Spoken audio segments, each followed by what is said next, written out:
안녕하세요. 지마켓 옵션 판매자 교육센터 김덕주 실장입니다. 만나서 반갑습니다.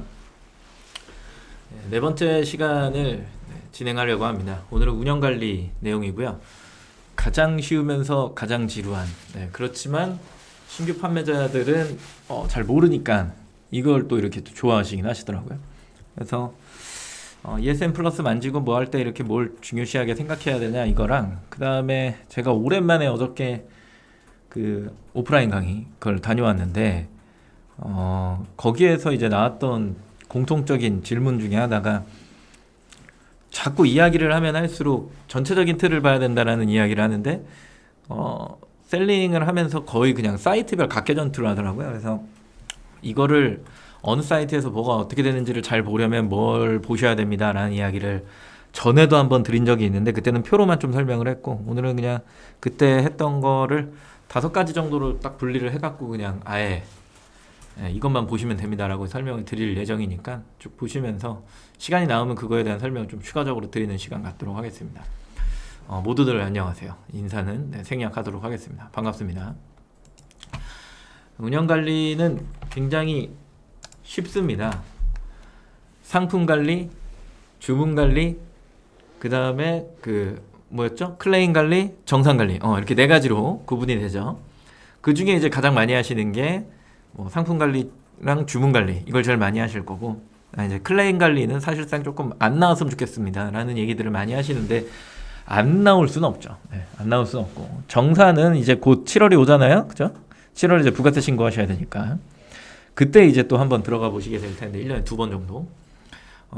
그래서 주로 뭐 하는 것들은 거의 대부분 상품 관리랑 그다음에 주문 관리다. 요거 2가지만 신경을 좀 쓰시면 된다라고 하는 거고, 화면 보시면 아시겠지만 ESN 플러스에서 상품 등록 변경의 상품 관리 2.0을 클릭하고 들어오시면 이 화면이 뜨죠. 항상 얘기하는 것 중에 하나는 상품 번호로 검색을 하세요라고 얘기하는데, 상품명으로 검색하는 사람들이 생각보다 많아요. 아니면 그냥 이거 클릭하거나. 상품이 많아지다 보면 번호를 따로 관리하시는 게 좋다, 뭐 이 얘기를 늘 드리죠. 상품 번호를 미리미리 조금 빼놓으시는 게 좋습니다. 주력으로 관리하는 상품들은. 그 상품들 기준으로 해서 검색을 누르게 되면은 이제 리스트가 쭉 뜨는 거고요. 네, 여기에 이제 1.0이 있고 여기 2.0이 있는데, 아직 통합된 것들이 아니기 때문에 위에 있는 탭들을 보면 1.0은 특별한 게 여기에 이제 2.0 전환 등록이 있는 거고, 2.0은 뭐 전환할 필요가 없으니까 없는 거죠. 그리고 여기는 이제 시작과 품절이 나뉘어져 있는데, 여기는 포함되어 있다. 여기는 부가 서비스를 별도로 또 사이트별로 해야 되는데, 여기 같은 경우에 또 포함되어져 있다. 나머지는 다 똑같아요. 그리고 쓰는 버튼은 그렇게 많지가 않습니다. 가장 많이 쓰는 것 중에 하나가 상품 품절 시작, 판매기간 연장. 왜냐면 지마켓 옵션은 90일까지가 최대잖아요. 그래서 걔네들을 다 클릭해갖고 90일씩 여러 번 연장을 하면 이게 한 번만 되는 게 아니라 90일, 180일, 270일 이렇게 되는 거예요. 이거를 마치 트라우마처럼 생긴 게, 전에 되게 잘 하시던 분이 한 분 계셨었는데, 그분이 저 기간 연장을 여러 번 하면 중복으로 먹어요? 이거를 이렇게 질문하시는 바람에 충격에 휩싸였던 적이 있는데, 요즘에 잘 안 오시네요. 이름이 뭐였는지 그새 까먹었네. 근데 그 이사님이셨는데, 기간 연장 여러 번 하면 여러 번 먹습니다. 배송 조건 변경, 이거 좀 쓰는 게 이제 출고지랑 반품지 혹은 택배비 바뀌었을 때, 그때 이제 넣는 거고, 그다음에 이쪽으로 넘어오면은 이제 상품 삭제, 이거 많이 쓰죠. 품절 걸고 삭제하는 겁니다. 바로 삭제는 안 됩니다. 우측으로 쭉 넘어오다 보면 쓸만한 거 별로 없고요. 맨 마지막에 발송 정책 변경, 요 정도죠. 그리고 최근에 또 생긴 탭 중에 하나가 이거잖아요. 가격 비교 사이트 등록 여부. 그래서 내가 껐다 켰다를 하고 싶으면 가격 비교에, 그러니까 보여지게 하거나 보여지지 않게 하거나 이 둘 중에 그거를 하게 되려면, 원래는 ESN 문의에 들어가셔가지고 요청하고 뭐 이런 것들을 하고 뭐 수정 들어가서 뭐 하고 막 이랬어야 되는데, 이거는 그냥 여기 밖으로 나오면서 조금 더 이제 수정 누르지 않고 바로 해야 되는, 약간 이렇게 좀 편해진 상황이죠. 좀 많이 쓰실 거예요. 그래서 밑에 이렇게 쭉 보면은 똑같아요. 뭐 크게 달라진 게 없어서, 결국에는 1.0을 하든 2.0을 하든 버튼이 2개로 갈라져 있냐, 통합되어져 있느냐, 결국 기능상은 똑같고, 자주 쓰는 것들은 이미 몇 개밖에 없으니 상단에 이게 되게 많다라고 해서 이거 되게 혼동되는데 라는 생각을 하실 필요는 없다. 미리 지레 겁먹지 말아라. 그리고 하나 클릭을 할 때마다 하겠습니까? 라고 다시 물어봅니다. 그러니까 바로 적용이 되는 게 아니라 이거 진짜 할 겁니까? 라고 이렇게 물어봐요.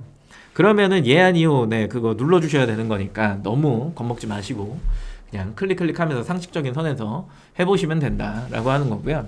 왜 상품 번호로 검색하는 게 더 좋은가요? 라고 하는 건 우리가 상품을 등록해놓으면 유사한 상품을 등록할 때가 있어요. 유사한 상품. 그리고 상품의 스큐가 많아지기 시작하면 이 상품들을 여러 개를 막 등록해 놓으면 기한이 지나서 이거를 판매 가능으로 그냥 클릭해 갖고 보시는 분들이 많다면 리스트가 엄청 많이 뜨잖아요. 그러면 상품명을 막 이렇게 열어가지고 이 상품이 진짠가? 뭐 상품 번호 클릭해가지고 이 상품이었나? 이러면서 이제 계속 확인을 하게 되는 상황이 오거든요.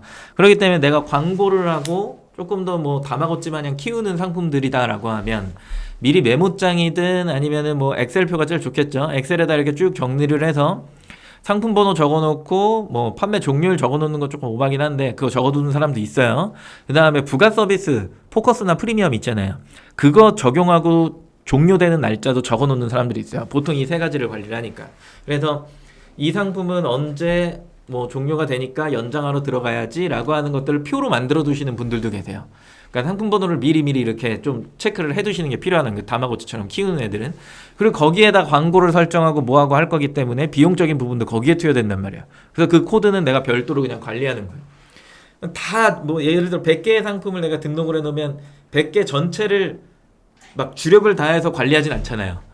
잘 되는 애들 약 한 20-30%? 30%도 많은 건데 약 한 5%, 8%요 정도 되는 상품들만 주력으로 하면서 얘네들을 이제 묶어갖고 관리를 하기 때문에 얘네들은 종료만 안 되게 그냥 연장만 시켜주는 거고 내가 주력으로 관리하는 건 코드별로 싹싹싹싹 정리해갖고 해야죠. 저는 혼자 하는데요. 그래서 저는 기억할 수 있어요. 그거는 지금이잖아요. 그러니까 지금 나는 혼자 하고 있지만 나중에 돼서 뭐 CS 처리하시는 분이나 아니면 상품을 관리하시는 분이나 물류팀이나 이런 사람들하고 뭔가 커뮤니케이션이 빨리빨리 되고 공통화된 무언가 서버에 넣어놓은 이 엑셀 파일 하나로 뭔가 공용적인 일을 하실 때는 네트워크 관리요. 네. 거기다 넣어놓고 관리하실 때는 결국에는 그 엑셀을 꺼서 최종적으로 저장한 사람이 딴 사람이 또 그걸 보고 딴 사람이 또 이걸 보고 막 이런 거잖아요. 그렇기 때문에 상품 번호 관리를 하시는 게 좋다라는 거예요. 이 상품은 이 코드인데 이 스큐랑 묶여서 물류 번호는 이거랑 같이 됐어. 뭐 이런 식으로 이제 또 확장해 나가는 거거든요. 그래서 상품 번호로 관리하시는 게 미래지향적이고 굉장히 좋다. 이 얘기를 드린 겁니다. 네, 뭐 뒤에 부연 설명을 안 드렸기 때문에 네, 질문을 주신 거라 생각이 좀 들고요. 네, 그래 넘어와서 아이고. 네. 이렇게 그룹 관리 전에 보셨던 요 탭 2.0에서 얘를 누르면 이게 나오죠. 그죠? 제일 많이 사용하는 것 중에 하나가 이제 이미지형입니다. 네, 디폴트 값은 리스트형이죠. 그래서 이미지형으로 바꿔주시는 게 좋아요. 뭐 저는 리스트형이 좋아요. 사용하셔도 됩니다. 근데 거의 대부분이 파일형의 이미지형을 좋아하기 때문에 이미지형을 많이 쓴다라고 설명을 드린 거고 저는 리스트로 한 5개만 보여주고 싶어요. 리스트도 깔끔하게 보여요. 근데 상품이 많아지면 많아질수록 이미지형이 좋다는 의미를 전달해 드린 거. 그래서 이미지형을 많이 쓰시는 것 같고 상품이 몇 개 안 된다면 리스트로 쓰셔도 상관은 없죠. 그죠? 그 다음에 그룹명 마음대로 적으시면 됩니다. 마음대로 적는 거예요. 인트로 이미지는 860, 600짜리. 왜 우리가 기획전이나 이런 것들을 하면은 상단에 약간 네모지게 정사각형 느낌의 배너를 하나 크게 해갖고 이벤트 페이지를 만들잖아요.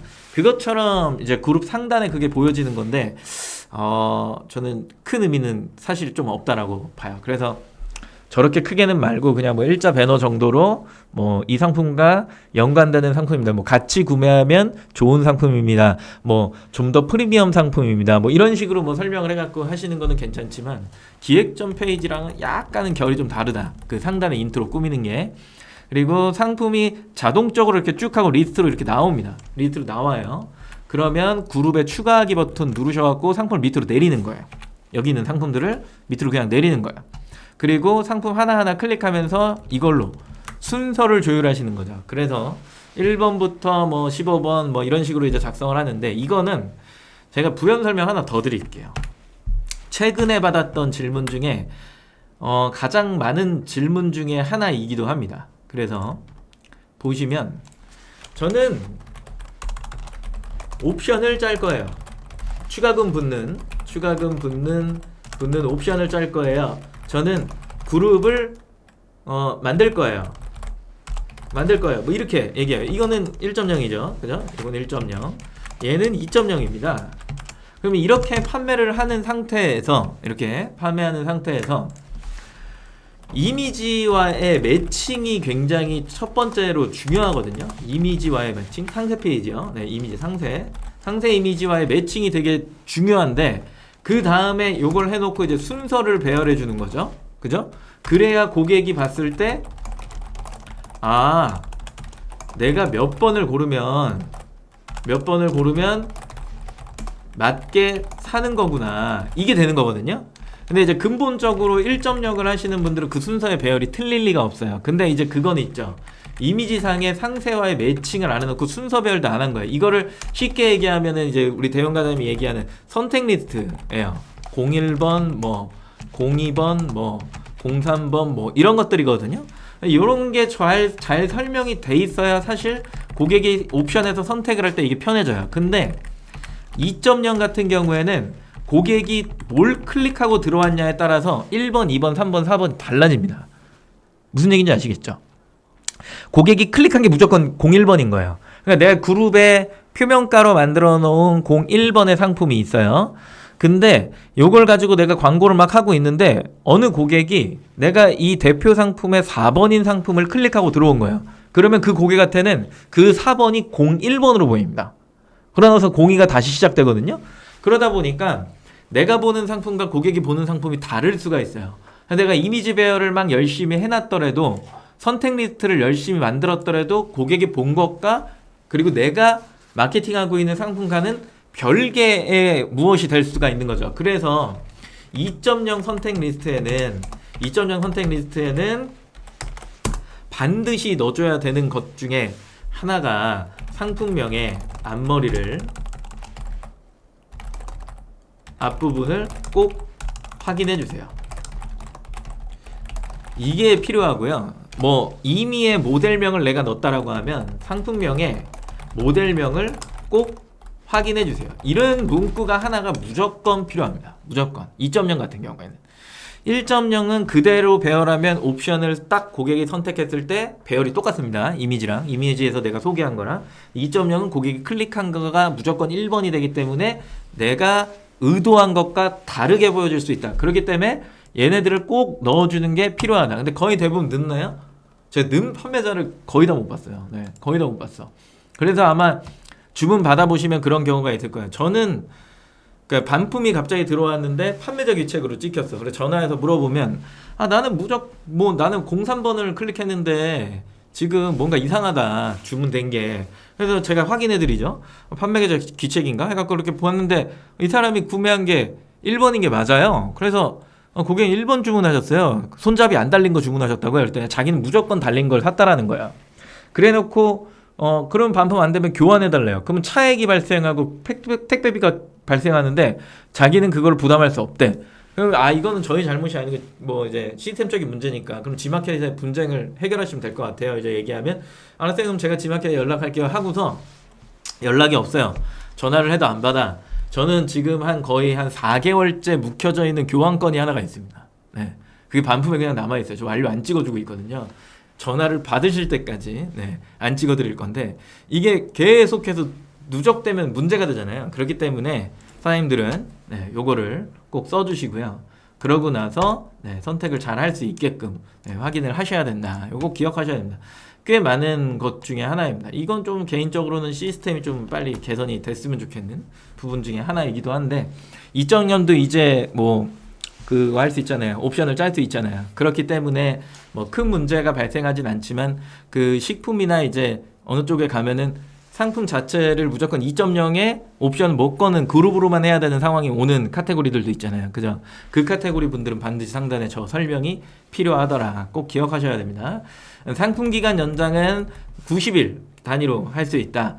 여기에 만약에 7일 이내 판매 중지가 떴다라고 해서 클릭하고 들어간 다음에 여기에 이제 숫자 뜰 거거든요. 그 상품만 연장을 해놓으면 된다 안 된다? 안 된다.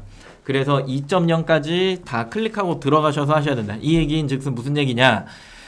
7일 이내 판매 중지에 숫자가 떴어요. 얘를 클릭하고 들어가면 1.0 상품 관리로 이동합니다. 그리고 거기에 숫자가 떠 있겠죠? 걔를 연장을 시켜 놓으면 2.0은 연장을 안 한 상태가 되시는 거예요. 그래서 2.0에 한 번 더 들어가셔가지고 여기 있는 7일 전 판매 종료가 있는지를 확인한 다음에 걔네들 클릭하고 연장을 다 해주셔야 된다. 무슨 얘기인지 아시겠죠? 그러면 여기에 무조건 숫자가 되면 1.0, 2.0 다 들어가서 7일 이내 종료가 되는 것들이 있는지 확인하고 걔네들을 몇 번씩 90일을 몇 번씩 적용을 해갖고 한 270일, 360 막 이렇게 식으로 밀어놓는 게 상품을 관리하시는데 종료를 안 시키는데 큰 도움이 된다. 요 얘기를 좀 드렸던 거고요. 그리고 주문 관리 쪽에 이제 들어오시게 되면 제일 많이 보는 게 ESN 플러스 상단에서 여기 보죠, 그죠? 이렇게 본단 말이에요. 거의 대부분 여기 있는 거 보죠. 뭐 주문 관리에 뭐 신규 주문 발송 처리 이런 식으로 클릭은 잘 거의 다 안 하시는데 여기 보는데 이제 여기 클릭하셔서 들어오시는 분들도 꽤 계시더라라고 하는 거고. 들어오게 되면 조회 항목 설정이 있어요. ESN 플러스 우측 상단에 가면 ESN 플러스의 우측 상단 맨 위에 말고요. 리스트가 나오는 쪽 우측 상단에 가면 조그맣게 조회 항목 설정이라고 하는 게 있습니다. 얘를 클릭하고 나서 쭉 나오는 필드 값을 보시고 제일 상단에는 뭘 넣어라? 꼭 제휴서명을 넣어라. 무조건 넣어라. 저 왜 넣는 걸까요? 라고 물어보신다면 어디를 타고 들어오는지 보셔야 되기 때문인 거예요. 가격 비교 타고 들어오는 게 보입니다. 실제로 주문 들어온 거에 저걸 넣어놓으면 맨 앞머리에 제휴서명에서 뭐 네이버인지 뭐 어디서 뭐 클릭하고 들어왔는지 다나와인지 애누리인지 이런 것도 다 보여요. 다음인지 다 넣고 그 다음에 보통 대량 발주 처리할 때 물어보는 게 아이디랑 주문번호거든요. 얘네 붙여놓으면 좋고요. 그 다음에 또 물어봐요. 뭐 물어봐요? 그 발송 처리할 때 주문자 누구냐? 수령인명, 그죠? 전화번호, 우편번호, 전화번호도 1, 2가 있고 1만 요구하는 데가 있죠? 네, 그거는 필드 값에 따라서 알아서 정리하시고 그 다음에 우편번호, 그 다음에 주소, 그리고 뭐 샀는지, 그리고 배송 메시지. 요 정도거든요. 그 필드 값의 순서의 배열을 동일하게 해놔야 된다라는 이야기를 드리는 거예요. 그럼 얘가 여기에만 있냐라고 할 때 아니요, 신규 주문에만 있는 게 아니라 발송 처리에도 있어요. 그러면 이 두 개가 동기화가 되면 좀 보기가 편하겠고 그 밑에 좀 더 간다라면 배송 중 배송 완료나 구매 결정 완료나 이쪽으로 가도 그 필드 값이 동일하면 좋겠죠. 그죠? 네. 그래서 얘네들을 다른 메뉴 항목 설정도 있으니까 얘네들을 맞춰놓고 적용을 한 다음에 얘네들을 불러다가 그대로 복사해서 그대로 쭉 쓰셔서 동일한 틀을 만들어 두시는 게 좋다. 그래야 내가 배송을 처리하려고 할 때 필드 값을 이렇게 꺼낼 거잖아요. 그러면 꺼내게 되면은 이런 식으로 쭉 정렬이 되는 거죠. 이렇게 쭉 정렬이 되면 여기에서 그래 이렇게 사서 타고 들어왔구나. 그래 그리고 뭘 샀구나. 필드 값 그대로 복사해서 택배 양식에 이런 식으로 붙여두면 되겠구나. 이렇게 이제 간단하게 해결되는 부분이거든요. 거의 사이트마다 이 정렬의 기준이 다 있고 그걸 설정할 수 있게끔 다 만들어놨고 다 정렬을 해두시면은 필드값 뽑아내기 굉장히 쉬워지죠. 저는 솔루션 쓰는데요. 어차피 솔루션 쓰셔도 이 필드값의 정렬에 그 뭐라 그러죠? 이 뭐라고요? 이 열 정리를 미리 다 해두셔야 돼요. 보여지는 그 필드를 설정하게 돼 있잖아요. 어차피 걔네들도 엑셀을 약간 이미지화 시켜놓은 거기 때문에 이런 것들을 전부 다 칼럼을 정리를 해주실 필요가 있습니다. 솔루션이든 아니면 각각의 판매 채널의 어드민이든 전부 다 모든 택배 양식 기준으로 싹 다 만들어내서 내가 엑셀을 출력할 때마다 그 필드 값이 같아야 나중에 통계를 내기도 쉽고 어디서 뭐가 들어왔지 그리고 어떤 색상이 잘 나가지 이런 것 등등을 잘 정리하실 때 굉장히 편안하게 사용하실 수 있는 기능 중에 하나다라는 거 꼭 기억하셔야 됩니다.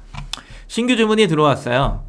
신규 주문 클릭하고 들어와서 전체 상품 클릭하고 주문 확인 누르죠. 그러면 쿠폰을 적용할 거니? 라고 물어봐요.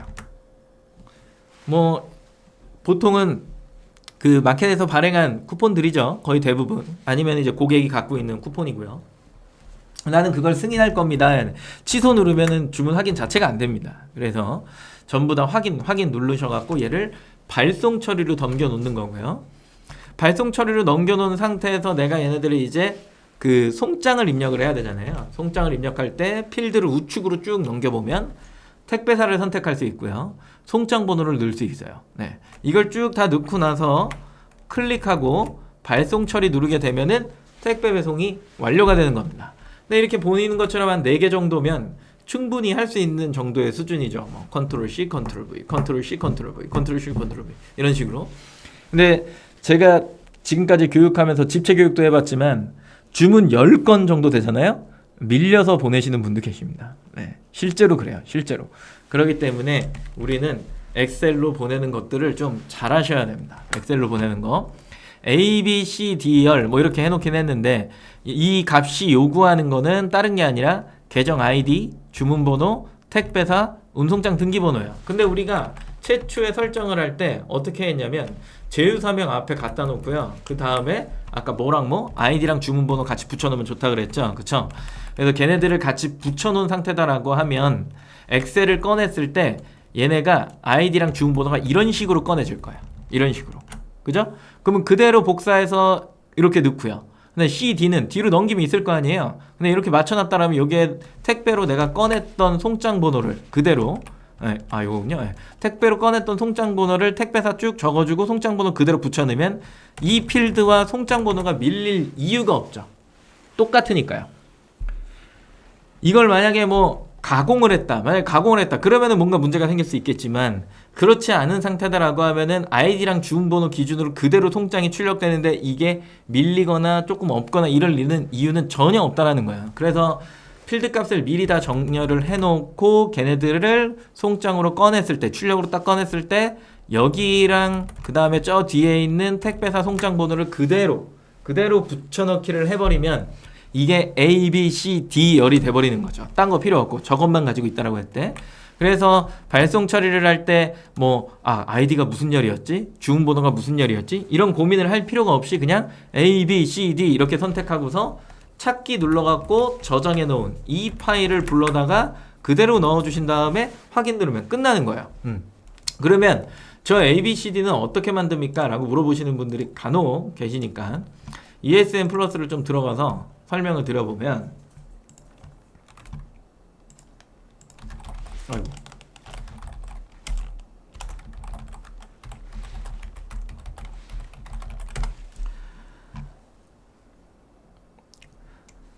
주문 관리에 일단 들어오셔야겠죠. 그죠? 발송 처리였고요. 이렇게 들어와서 여기 있는 주문을 고객 확인을 하라네요. 테스트 계정이라 그런 것 같은데 안 할 겁니다. 그래서 전체 주문 다운로드 이렇게 하면 주문별 다운로드를 했을 때 이제 전체 주문이 쫙 하고 다운로드가 됩니다. 이렇게 다운로드 되면 우리가 요구하고 찾아야 되는 건 아이디죠. 그죠? 아이디 그리고 주문번호였어요. 나머지 필요하나요? 필요하지 않아요. 쭉 다 지워주고 뭐만 필요하죠? 얘랑 그리고 얘만 필요하죠. 그럼 나머지 다 지워버려요. 이렇게. 그럼 뭐만 남았죠? A, B, C, D. 얘만 남은 거예요. 이렇게. 이 상태에서 1 행만 남겨놓고 다 지워놓고 얘를 그냥 저장해 놓는 겁니다. 저장해 놓을 때 뭐 지마켓 대량 발주, 뭐 옥션 대량 발주, 뭐 이런 식으로 뭐 어차피 통합해서 하실 거니까 뭐 ESN 플러스 대량 발주 이런 식으로 이제 저장을 좀 해두시면 되겠죠. 그리고 얘네들을 그대로 쭉 남겨놓은 상태에서 이제 이 필드 그대로 컨트롤 C 컨트롤 V 해주고 그리고 택배사랑 송장 번호도 그대로 쭉 넣어주시면 되는 거예요. 어렵지가 않아요. 어렵지가. 요것만 이제 딱 만들어 놓고 저장해 놓고 맨날 컨트롤 C 컨트롤 V 하시고 전체 주문 엑셀 다운로드 하시고 가공해서 내 택배사에 맞게끔 한 다음에 그거를 다시 꺼내면 송장 번호가 입혀져서 나올 거 아니에요. 그러면 그거 그대로 또 컨트롤 C 컨트롤 V 하고 이제 배송 처리할 때 여기 발송 정보 일괄록 누르고 뭐만 한다고요? A, B, C, D 이렇게만 한다고요. 매우 쉽죠. 그죠? 각 사이트별로 이런 것만 잘 정리를 해놔도 사실상 솔루션은 필요가 없습니다.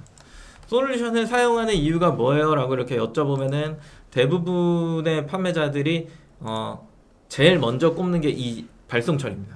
발송 처리. 주문을 여러 사이트에서 들어오기 때문에 이것을 한꺼번에 취합을 해갖고 처리할 수 있으니까 이거 써요.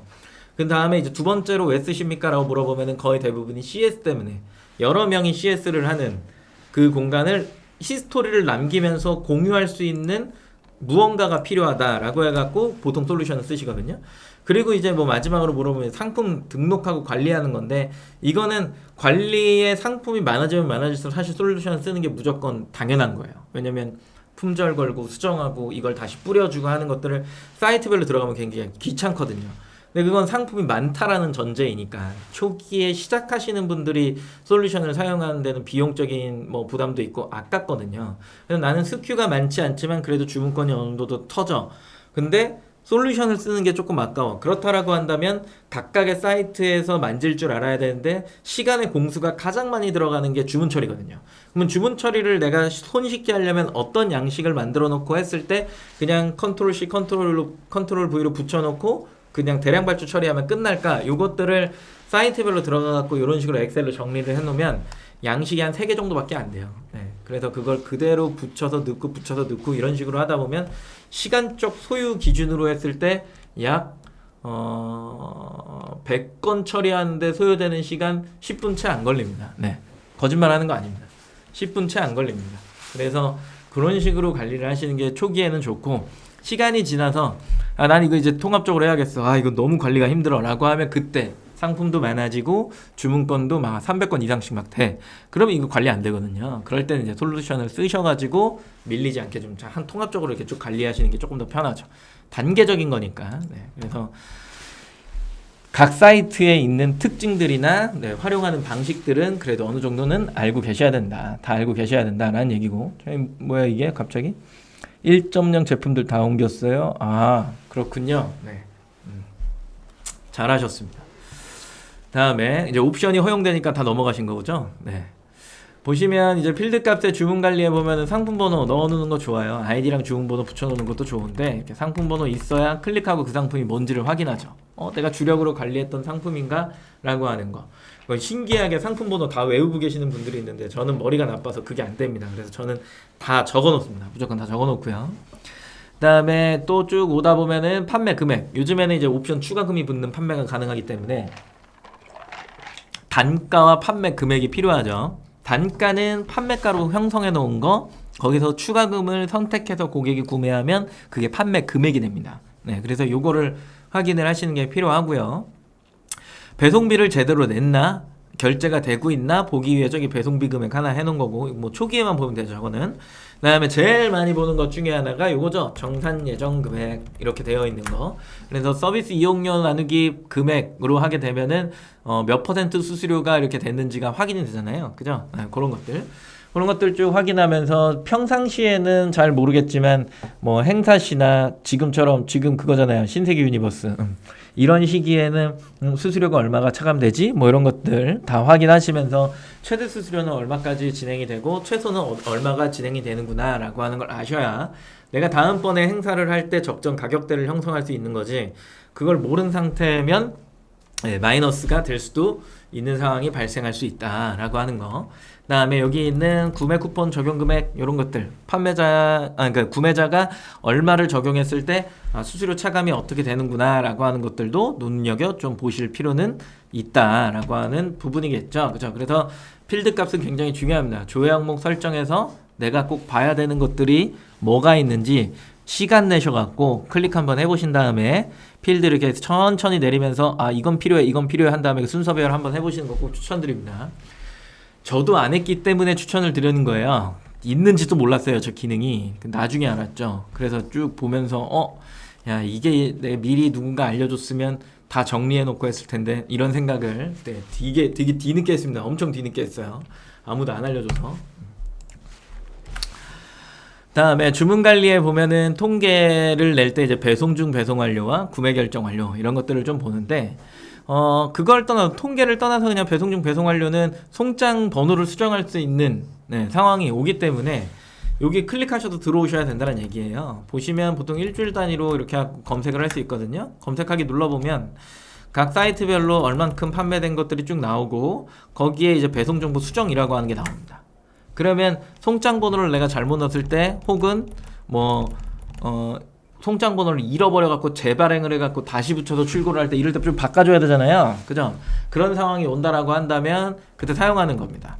그리고 가끔가다 고객이 미수치 신고를 할 때가 있어요. 그런 경우는 택배기사 아저씨가 503호인데 갑자기 603호에 갖다 놓습니다. 왜 인쇄가 되면서 5가 6처럼 보였을 수 있어요. 603호에 갖다 놓으면서 배송 완료가 찍히니까 고객이 미수치 신고를 하면서 상품이 안 왔는데 배송 완료가 찍혔다 라고 하면서 미수치 신고를 합니다.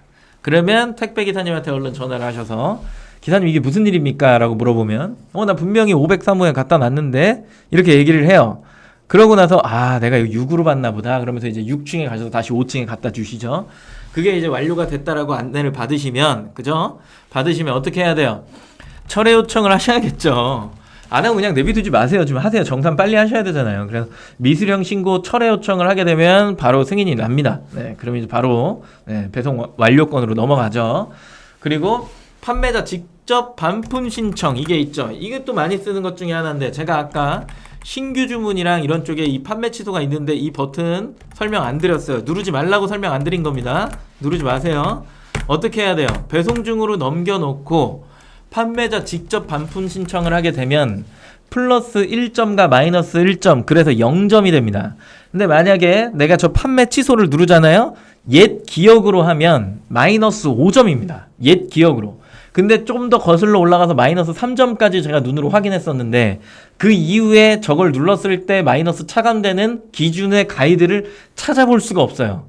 그래서 저는 제 기억에 그냥 마이너스 3점으로 두기로 했는데 자, 내가 물건 하나 팔면 신용점수 몇 점 올라요? 1개 올라요. 1점 올라갑니다. 신규 주문이 들어오면 1점이 오른다는 얘기예요. 근데 내가 판매 취소를 누르면서 몇 점이 마이너스가 되는 거예요? 마이너스 3점이 되는 거죠. 그러면 굉장히 우울해지잖아요. 그리고 저 판매 취소를 누르면 어떻게 돼요? 옵션이 품절이 되거나 내가 단품이면 그 상품 자체가 품절로 변경됩니다. 그게 싫잖아요. 그래서 발송 처리로 넘겨놓고 배송 중으로 넘겨놓고 요걸 직접 반품 수정해서 반품으로 찍은 다음에 완료를 반품 완료로 찍어버리면 플러스 1점 마이너스 1점입니다. 자, 이런 경우는 왜 생길까? 고객이 발송 처리를 지금 주문이 들어온 상태에서 주문 확인만 눌러갖고 발송 처리 단계 고객한테 뭐라고 보일 거냐면 배송 준비 중으로 보일 거예요. 그쵸? 그 상황에서 고객은 취소를 할 수도 있는 상황이잖아요. 근데 이게 뭔가 그런 정상적인 관계에서도 판매 취소를 누르게끔 만드는 고객이 있어요. 나는 손과 발이 없어서 내가 이거 취소 못하겠으니까 당신이 해줘. 꼭 이럴 때가 있어요. 그럼 충격적이야. 아니 고객님이 해주셔야 됩니다. 고객님 변심이시잖아요. 아니 당신이 딴 데는 다 해주던데 왜 안 해줘? 이런 식의 약간 말도 안 되는 어거지를 부를 때가 있어요. 자기가 변심하면서 나보고 취소를 해달래요. 무슨 내 비서야? 막 이런 상황이야.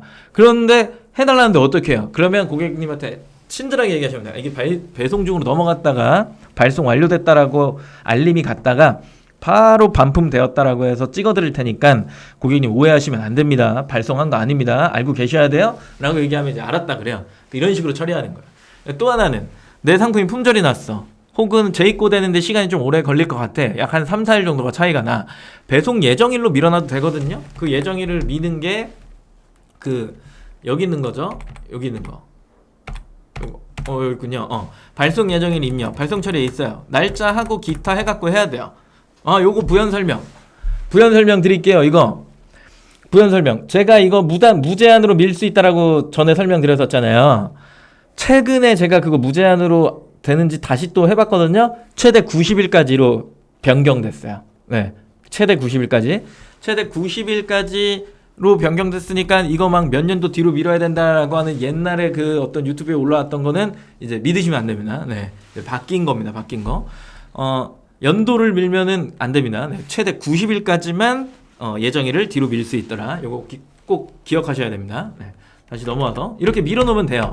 그런데 그런 경우가 아니다라고 한다면 이거는 이거 어떻게 해야 되지 고민하지 마시고 고객님한테 다시 전화해요. 전화한 다음에 이거 발송됐다라고 안내 가고 반품됐다라고 될 겁니다 라고 안내하시면 됩니다. 네, 요거 많이 쓰는 거예요. 요거 많이 쓰는 거. 네. 그리고 아래쪽에 또 쭉 내려오면 이건 이제 구매 결정 완료거든요. 이 구분점은 뭐냐? 지마켓은 발송 처리 후, 그러니까 배송 완료 후 8일 이렇게 정산이 되는 시스템이야. 그러면 10일, 11일 이렇게 되는데 이 구매 결정 완료는 그렇게 해서 결정이 완료가 된 것도 있고 고객이 받자마자 구매 결정 완료 해준 거예요. 너무 고마운 거죠. 그리고 한 이틀 고민하다가 구매 결정 완료 해준 거야.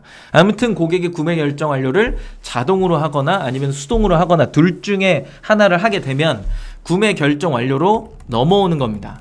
그럼 얘는 배송 완료로 되어 있는 거고 얘는 구매 결정 완료니까 동일 기간 내에 내가 얼마나 팔았냐를 확인하려면 둘 다 뽑아갖고 뭘 해야 돼요? 넘겨하고 컨트롤 F로 결제 완료를 찾아보면 이게 리스트로 쭉 뜨죠. 그럼 걔네들을 그대로 붙여놓고 정렬해서 내림 차순이든 오름 차순이든 정렬해서 뭐가 팔렸는지를 확인할 때 가장 많이 쓰는 것 중에 하나입니다. 내가 통계를 내는 법을 몰라요. 뭐가 팔렸는지 몰라요 라고 하면 거의 대부분 어디로 가시냐면 막 정산관리로 가세요. 정산관리로 가면 의미가 없는 게 진짜 옛날 고리짜 거 찾을 거 아니면 최근에 지금 판매되고 있는 현황을 봐야 되는데 옛날 고리짜 거 찾아갖고 뭐 할 거예요. 그때랑 지금은 시즌이 다른데. 그래서 최근 일주일을 찾는 게 맞고 최근 한 달을 보는 게 맞거든요. 그러면 그 통계를 뽑아낼 때는 당연히 배송 중 배송 완료, 구매 결정 완료해서 보시는 게 맞으시겠죠. 그죠? 그래서 쭉 뽑아내고서 기간 정렬해갖고 이 기간에서 이 기간까지 얼마의 상품을 내가 팔았고 어떤 게 많이 나갔고 어떤 색상이 잘 나가고 어떤 유형으로 팔아야 되고 그러면 나는 광고를 어느 코드에다가 막 집중적으로 했는데 진짜 그 코드에서 주문이 나왔는지 좀 보고 그럼 내가 광고 대비 판매된 양이 이만큼인데 그럼 마진 계산 싹 해가지고 얼마가 남았으니까 광고 대비 나는 이익이 얼마가 나왔구나 라고 하는 것들을 환산시킬 때 그죠? 환산시킬 때 보통은 여기를 봅니다. 그래서 많은 판매자들한테 제가 얼마나 남아요? 첫 번째 질문이 이거 하나 팔면 얼마 남습니까? 이제 보통 그냥 일반 강의 가서 소규모 강의할 때 이런 질문들을 노골적으로 할 수가 있죠. 그래 물어보면 제일 애매한 대답이 이런 대답입니다. 한 9,000원에서 10,000원 남을걸요? 9,000원이랑 10,000원이 되게 큰 갭인 게 1,000원 차익이잖아요. 근데 내가 하루에 100개를 보내는 사람이면 마진이 얼마 차이 나는 거예요? 꽤 크죠? 네. 1,000원이 100개면 10개면 10,000원이니까 100,000원씩 차이 나는 거예요. 매일매일. 그게 30일이면 300만원 차이 나는 거예요. 근데 저는 9,000원에서 10,000원 남을걸요? 이게 무슨 얘기예요? 이게 제일 황당하고 그리고 주에 뭐 1회 주에 몇 건 나가요? 1회 월에 몇 건, 뭐 매출이 얼마 이렇게 물어보면 대충 대답해. 하루에 한 2, 30건 나갈까요? 이건 무슨 얘기인지 잘 모르겠어요. 2, 30건은. 2, 30건은. 평균적으로 얘기하는 것도 아니고. 이게 통계를 거의 안 낸다는 얘기죠. 판매자들 컨설팅 한다고 만나갖고 이런저런 질문 해보면 거의 다 추상적이고 얼마나 남는지 혹은 로그 보십니까? 이러면 거의 다 안 봅니다. 이게 뭐 신규 판매자여서 내가 잘 못하니까 나는 잘 모르니까 이런 개념이 아니라 잘 파는 판매자들도 가끔 만나갖고 그런 질문을 하면 안 봐요. 왜? 잘 되니까 더 안 봐요. 잘 되니까 볼 필요 없다는 거야. 남는다는 개념이 있으니까 정산이나 이런 것들을 하나도 안 하고 그냥 가는 거 어림잡아서 가는 거예요. 근데 실제로 계산을 딱 해보잖아요. 되게 충격적인 결과가 와요. 어저께 통화한 것 중에 하나가 뭐가 있냐면 기저귀를 파시는 분이에요. 강아지 기저귀 파시는 분인데 어디 사이트라고 얘기는 안 할게요. 그래서 되게 군집으로 계속해서 뭔가를 하고 있었는데 원래 직원이 한 6명 정도가 됐었어요. 근데 지금 다 없어졌대요.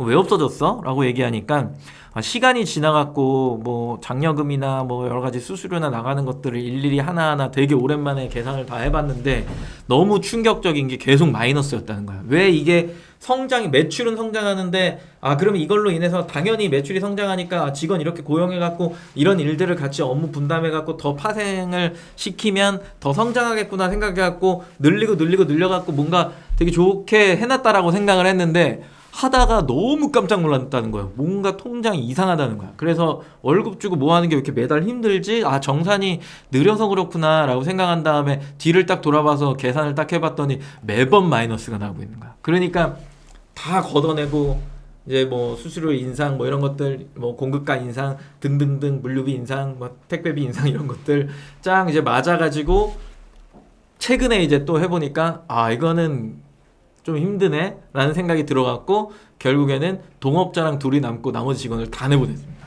네. 이해되시죠? 통계는 그만큼 중요합니다. 생각보다 많이 놓치는 거고요.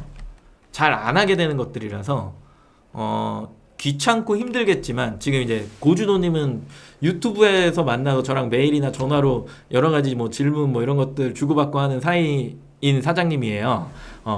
사장님은 되게 열심히 하시거든요. 잠을 안 자시는 분인데 말하잖아요. 하루하루 일지 작성한 개 피곤함. 저도 매일매일 합니다. 저도 매일매일. 이게 되지 않으면 오히려 그 피곤함이 뭐로 바뀔 거냐면 개 불안함으로 바뀝니다. 아닌가요? 맞으실 텐데. 네. 그렇습니다. 우리의 삶이 그래요. 나 이제 주문관리 쪽에는 있지 않고 상품 등록 변경에 있는 판매 상품 일괄공지라는 게 있어요. 이렇게 일괄공지. 이게 왜 주문관리에서 설명을 드리냐? 우리가 주문에 이런 안내를 해야 되니까 저는 주문관리에 있어야 된다고 상식적으로 좀 생각을 하거든요. 근데 이게 거의 대부분 상품 등 변경 쪽에 있더라고요. 그 상품 변경하기 때문에 그런 것 같아요. 여기에 이제 판매 상품 일괄공지 있고 아이디 선택하시고 마켓 선택하시고 노출 비노출 선택하시고 기간 따로 매번 설정하셔야 됩니다. 네, 이렇게 그렇게 한 다음에 여기에서 뭐 하시는 거예요? 안내 문구 쫙 넣어주시고 옆으로 밀어주시면 이렇게 통합적으로 약간 에디터처럼 만들어져서 상단에 보여지는 거죠. 좋아요. 이거 꼭 하셔야 돼요. 이게 뭐 기간이 밀릴 때 이런 것들. 그리고 요게 이제 옥션인데 옥션도 조금 이쁘게 바뀌었으면 좋긴 하겠어요. 제가 이거 설정해놨더니 상세 페이지 정말 깨알 같은 글씨로 상단에 표현되더라고요. 근데 저는 뭐 화려하게 하는 편이 아니라서 난 공지했어 약간 이런 건데 해두시면 좋을 것 같아요. 나중에 뭐 밀리는 구간대가 오면 쭉 해두시면 좋을 것 같고 그러고 보니까 이 뭐 요즘에 그런 거 있잖아요. 낭만 닥터 김사부 보시나요? 그거 보면은 야 오늘 왜 이렇게 조용하지? 라고 하면은 막 응급 환자들 엄청 들어오잖아. 그러니까 약간 내가 내뱉으면 안 될 것 같긴 한데 요즘에 그게 없네요.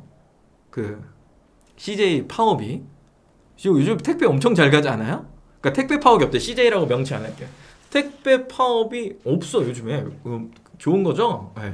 없으니까 너무 좋은데 심지어 뭐 오네인가 그걸로 막 타이틀 바꿨잖아요. 그리고 내일 도착 서비스 그거 하면서 그거 시작하기 전에 제가 막 카페나 이런 쪽에 글 쓸 때 이거 너무 불합리한 거 아니냐. 같은 CJ인데 얘는 빨리 가고 왜 우린 늦게 가냐 막 이런 얘기들 막 했었거든요. 그러면서 올해 초에 택배비 인상하고 나서 한 번도 없고 심지어 배송 나가는 속도 보셨어요? 내일 도착이랑 비슷하게 가요. 네, 엄청 빨리 가. 그래서 그거 했던 말은 취소. 미안해요. 네. 사업도 안 금액도 올려줬으니까 안 하고 되게 좋죠. 요즘에 굉장히 편안한 생활이 좀 지속이 되고 있는데 작년인가 재작년만 해도 장난 아니었죠. 그죠? 네. 1년에 막 2번, 3번씩 하면서 인상이 막 2-3번씩 일어나고 그때 당시에 우리가 제일 많이 썼던 기능 중에 하나가 이겁니다. 네. 택배 파업으로 인해 정상적인 배송이 안 되는 지역이 늘어나고 있습니다. 맨날 했던 거잖아요. 맨날. 네, 근데 지금은 행복합니다. 그죠? 태평성대예요. 역시 물류가 안정돼야 판매가 안정적으로 돌아가더라. 요거는 진리죠, 진리. 그리고 뭐예요? 플레이님이 광고 대비 정상금을 달달이 엑셀로 정리하니까 한눈에 보여죠. 엄청 좋죠. 그죠? 네, 전에 영상에 제가 집계표 보여드렸던 것도 참고해서 하셔도 괜찮을 거예요. 저는 쭉 해놓고 그거 정상금이나 이런 것도 되게 좋은데 그 운영되는 것 중에 스위칭 코스트라고 하는 한 명이 사가는데 투여된 금액이라고 하는 것과 마진 비교하는 거 되게 좋아하거든요. 그러니까 그걸 넘어가면 위험한 수준이다라고 이제 보는 그런 견해가 굉장히 강해서 저는 그걸 좀 추가해 놓으니까 플레이님도 한번 추가해 보시면 좋을 것 같고 그리고 다구의 직구님이 공지는 이미지로도 지원되었으면 그러니까 G마켓이 원래 옥션처럼 에디터로 해서 이미지 지원하고 이렇게 되는 걸로 했었는데 갑자기 저렇게 에디터로 바꿨네요. 그래서 다구의 직구님 같은 경우에는 그 상세 페이지 상단에 점으로 뭔가를 이미지 호스팅에 넣어놓고 숨겨놓은 다음에 그 판매자 일괄 공지를 쓰는 게 아니라 이미지 호스팅에 그 달력을 업로드하면서 그 점이 덮어씌우기로 공지가 됐다가 다시 끝나면 그걸 다시 점으로 만들어버리고 이걸 하시면 돼요. 이미지로 좀 약간 그렇잖아요. 우리가 좋은 물건을 팔고 브랜딩을 하는 사람들의 입장에서는 공지도 약간 이미지라고 생각을 하기 때문에 고급진 무언가가 좀 나가야 되는데 약간 결이 맞게 어떤 느낌인지 알거든요. 그렇다라고 한다면 네, 그런 이미지 호스팅을 쓰시는 게 맞습니다. 네, 그렇게 하시면 좋을 것 같고 그리고 G마켓 텍스트로밖에 안 돼요. 텍스트로밖에 안 되니까 그죠. 네. 그리고 물류가 안정되었는데 경기가 침체되었다. 네.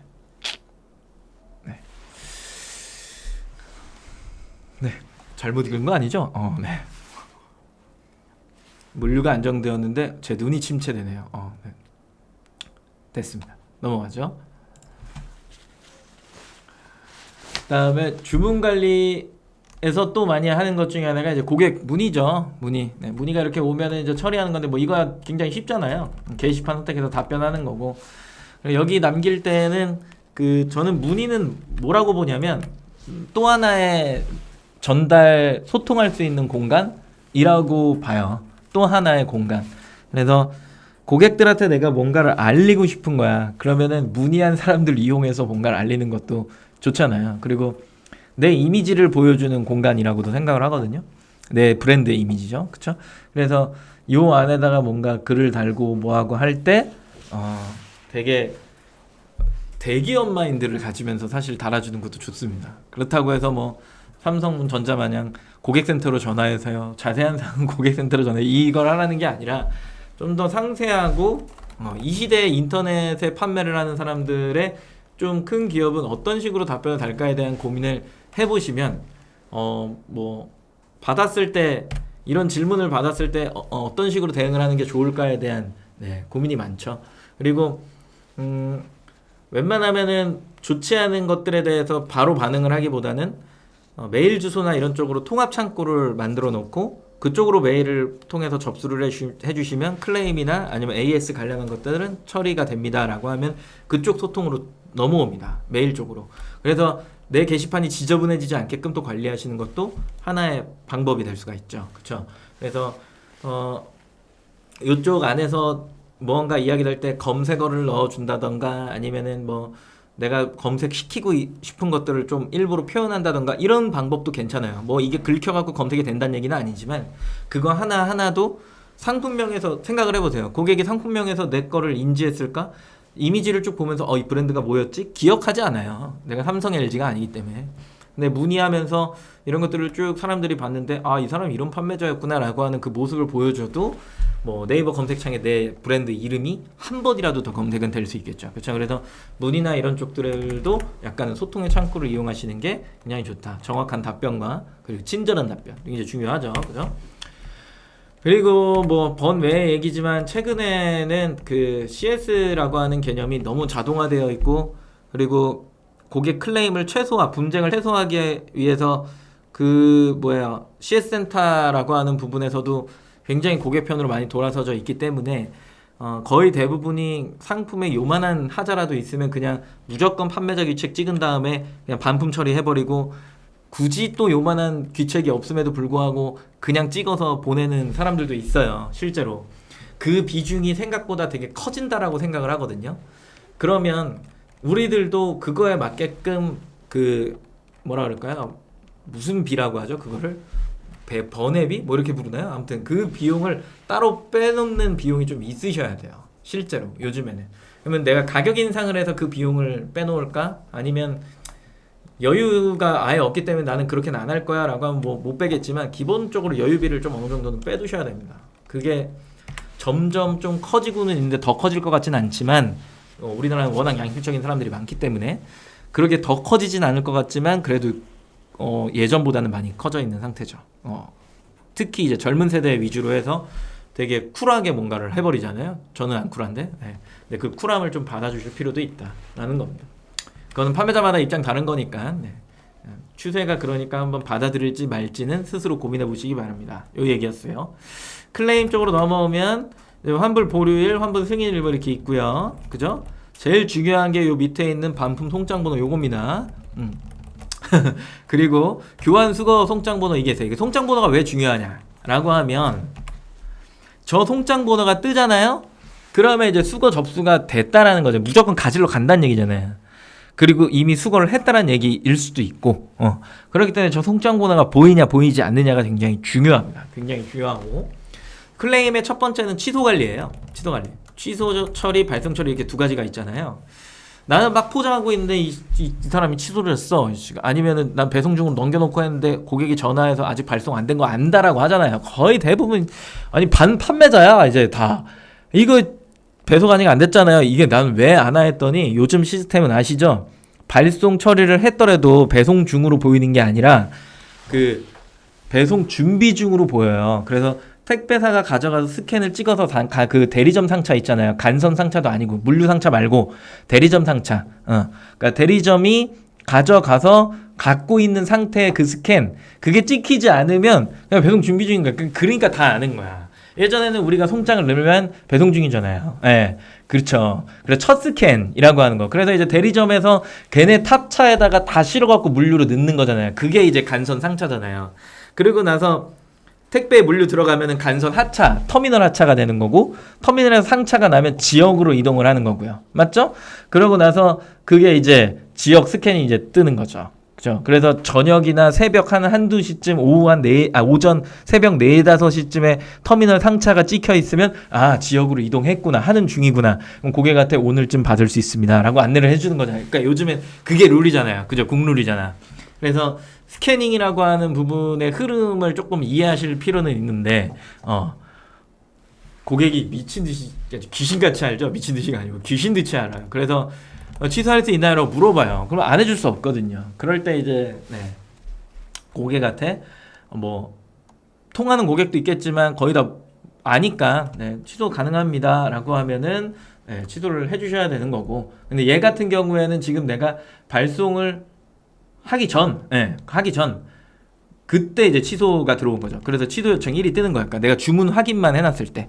그러면 내가 이미 보낸 상태다. 이미 택배가 가져갔다. 솔직하게 가져갔다라면 발송 처리를 해주지만 그렇지 않다라고 하면은 여기서 이제 취소 처리를 해주는 겁니다. 이 취소 처리는 아까 보였던 신규 주문의 취소 처리, 발송 처리의 취소 처리랑은 다른 개념입니다. 이걸 한다고 해서 마이너스 3점 이런 게 아니에요.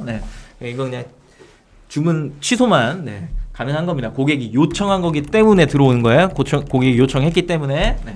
그리고 넘어오면 반품 관리예요. 반품을 교환 처리할 수 있고 교환을 반품 처리할 수 있습니다. 서로 돌릴 수 있고 송장 번호가 뜨면 아주 좋다라고 했죠. 그죠? 뜨면 수거한다는 얘기니까. 만약에 안 떠, 그러면 어떻게 하셔야 돼요? 고객한테 전화해갖고 가져갔나요? 라고 물어본 다음에 왜 안 가져가요? 나한테 짜증내면 오늘 접수 다시 해드릴게요. 라고 하는 다음에 내가 접수해갖고 수거하는 겁니다. 이해하시죠? 그죠? 여기에 지금 딱 하나만 있으면 정말 나이스한 것 중에 하나가 ESM 플러스가 내년 6월까지 해갖고 지속적으로 변경이 될 건데, 분명히 생기는 기능 중에 하나가 분명히 여기에 뭐가 생길 거냐면 그거 생길 거예요. 교환철에 반품철에. 완전 필요하죠. 그죠? 요즘에 사이트별로 다 만들잖아요. 11번가도 생겼던데. 그래서 그 기능도 빨리빨리 좀 나와서 고객이 요청하면 우리가 좀 이런 것들을 바로바로 철회해 줄 수 있게 고객센터 전화하셔야 됩니다. 고객님이 해주세요. 그러면 안 보이는데요. 그게 제일 힘들어요. 안 보이는데요.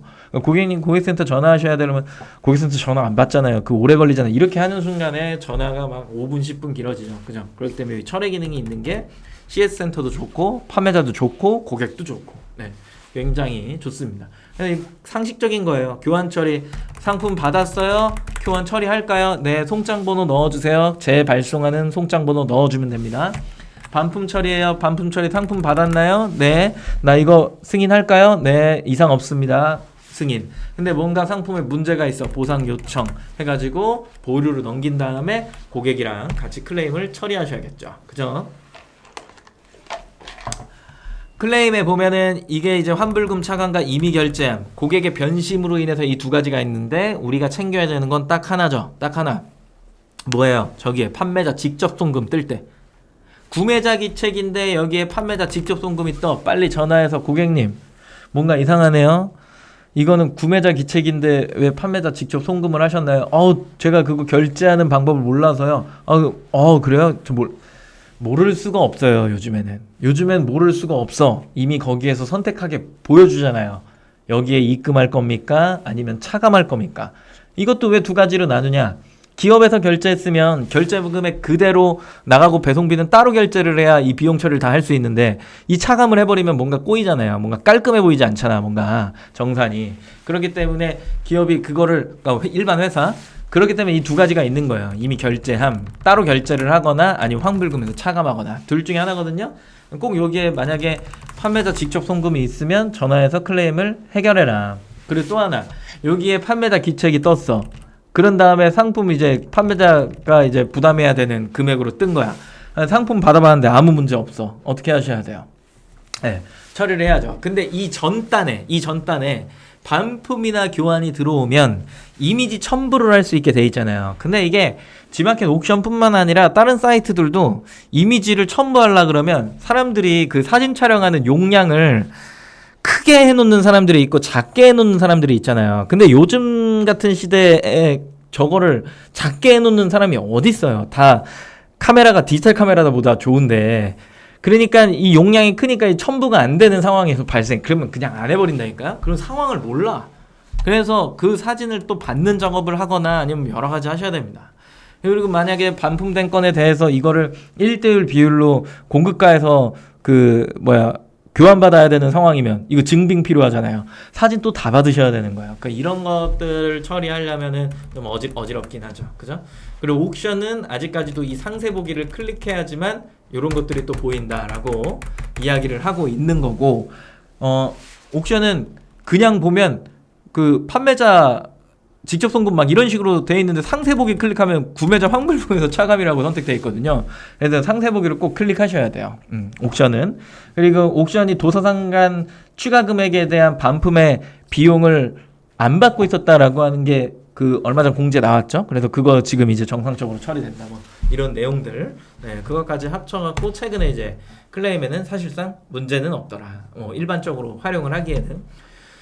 그래서 상세 페이지에 최소한의 방어 수단이라고 하는 것들을 많이 해두셔야 되는데, AS 기간, 그 다음에 우리가 뭐 보험을 들어놓으면 이런 것들을 해줄 수 있고, 그리고 어떤 기준으로 해갖고 우리가 하고 있고, 배송은 몇 시부터 해서 몇 시에 마감이고, 그리고 당신이 이걸 무상수리로 할 수 있는 건 언제고 등등등 있죠. 그리고 가구를 파시는 분들이면은 서울 지역은 얼만데 3인 4인은 얼마고 이런 것들, 지방 경기 수도권 이후에 경기도도 이게 경기도 외곽이 있고 수도권이 있잖아요. 그거에 따라 비용이 또 달라. 그런 것들 등등등은 싹 다 정리가 좀 돼 있으셔야 됩니다. 그래서 고객한테 나는 이야기를 했고 당신이 못 본 겁니다 라고 얘기를 해야 되는데, 보통 이거를 그냥 대충 해놓는 순간 고객이 제일 많이 하는 것 중에 하나가 그게 상세 페이지 어디에 있죠? 이거예요. 유행인가 봐요. 그게 어떻게 그렇게 표현이 되는지 잘 모르겠는데, 저도 한 번도 판매자한테 그렇게 해본 적은 없어서. 근데 제가 제일 많이 들어본 것 중에 상세 페이지 어디에 있죠? 이거예요. 그러면 그 캡처 받아갖고 보내줘야 되잖아요. 그죠? 피곤합니다. 그래서 상세하게 많이 넣어놓고 최대한 글로 표현하고 이미지로 표현하고 이런 것들이 많이 필요한 수준이다. 충전하기는 정상관리의 판매금 예치금 관리 여기에 있습니다.